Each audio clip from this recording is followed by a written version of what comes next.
చేయడానికి నేను కారు ఎక్కొచ్చాను.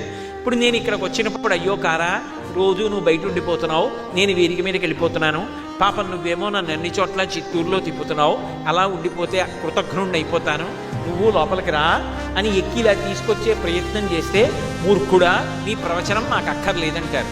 ఏది ఎక్కడ వదిలేయాలో అక్కడ వదిలేయాలి. అలా వదిలేస్తేనే గొప్ప తప్ప పట్టుకోకూడదు. కోపం కూడా అంతే. మనం చెప్పు చేతలలో అది ఉందా లేదా, అది మనని పట్టేసుకోకూడదు. మనం దాన్ని ఎంతసేపు పట్టుకోవాలో అంతసేపు పట్టుకుని కార్యం సాధించాలి. ఇదో చాలా కోపంగా ఉన్నట్టు, బిగుతుగా ఉన్నట్టు నటించి ముక్కుపుటాలు ఎగరేసి శ్వాస గట్టిగా విడిచిపెట్టి ఇలా వేలు చూపిస్తే అమ్మో కోపంగా ఉన్నారు అని అందరూ మార్గంలో పడతారు. వెంటనే అయిపోయింది పని, ఆ కోపాన్ని వదిలిపెట్టి తను ప్రశాంతపడతాడు. అంతే తప్ప తన కోపమునకు వశపడకూడదు. రాముడి జీవితంలో గొప్ప విషయం ఏమిటంటే రాముడు కోపమునకు వశపడడం. అందుకే వాల్మీకి మహర్షి అడిగిన 16 గుణములలో ఇదొకటి.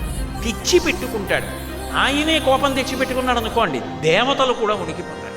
అందుకే ఎవడు కోపాన్ని తెచ్చిపెట్టుకున్నంత మాత్రం చేత కస్య బిభ్యతి దేవాశ్చ, దేవతలందరూ కూడా భయపడిపోతారో అటువంటి వాడు రాముడు.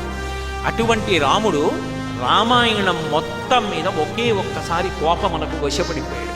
ఎప్పుడు వశపడిపోయాడో తెలుసా? రావణాసురుడు స్వామి హనుమ మీద పుంఖానుపుంఖలంగా బాణాలు ప్రయోగించాడు. రాముడు యుద్ధం చేస్తూ ఒక స్థితిలో ఇలా కిందకి చూస్తే తాను అధిరోహించిన హనుమ శరీరం పూచిన మోదుగ చెట్టులా కొట్టాడు. నెత్తురు ఏరులుగా పారుతోంది. హనుమ అంత బాధని ఓర్చుకుంటున్నది చూడగానే రాముడు ఆ రోజున మాత్రం కోపానికి వశపడిపోయాడు. ఆ రోజున రాముడు కాడు, రాముడు రుద్రుడైపోయాడు.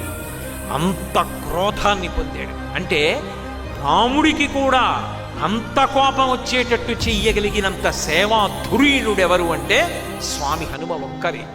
హనుమ యందు అద్భుతమైనటువంటి గుణాలున్నాయి. అందుకే హనుమద్వాహనం అంత ప్రఖ్యాతి వహించింది. ఆయన అంత శరీర వేగం ఉన్నవాడు లోకంలో లేడు. ఆయన అంత ధైర్యం ఉన్న మనస్సున్నవాడు లోకంలో లేడు. అసలు మన మనసుకి ఎక్కడికి పడితే అక్కడికి వెళ్ళిపోయేటటువంటి లక్షణం ఉంది. పూజ చేసుకుందామని కూర్చున్నాను అనుకోండి, ఎక్కడికో పోతుంది నా మనసు. రేపు ప్రయాణం మొదలు పెట్టాలి కదా, ఎన్ని గంటలకు బయలుదేరితే బాగుంటుంది, ఎన్ని గంటలకి నేను ప్రయాణం చెయ్యవలసినటువంటి ప్రదేశానికి చేరుకోవాలి, ఏవో రకరకాల ఆలోచనలు. ఇక్కడ పూజ అయిపోతూ ఉంటుంది. ఇక్కడ అవయవాల్ని యాంత్రీకరించి తాను ఎక్కడికో పోతూ ఉంటుంది మనసు. ఆయన మనసు ఎంత వేగంగా విడుతుందో అంత వేగంగా ఆయన శరీరం విడుతుంది.